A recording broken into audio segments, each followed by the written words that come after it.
And welcome to the student Q&A section. So as students take this course, usually I get a bunch of questions. Some of them are really, really good. Some of them I get often. And we're going to use these Q&A sections for me to make a reply video to answer some of those really, really good questions. And the first one we're going to tackle for this video is index.html.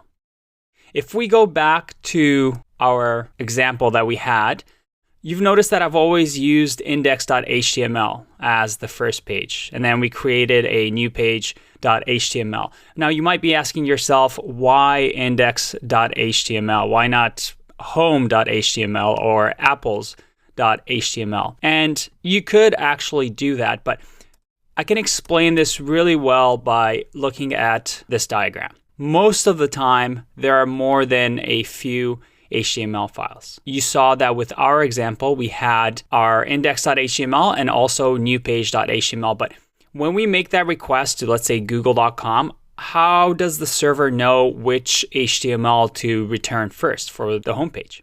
And you could go into the server and configure it and tell it, you know what, I want about.html to be the first page. But by default, most servers just say, I'll return index.html. If I see index.html in the servers, I'll just return that. So this is just a common practice that you'll see in a lot of the projects at a lot of the websites that you'll work with, is that index.html is usually, you can think of it as the home page, the first HTML file that the server returns. And if anybody in the index.html clicks on a link, then it will return whichever link they return. So that would be, let's say they click on about anchor tag, then they'll get about.html. So that's it.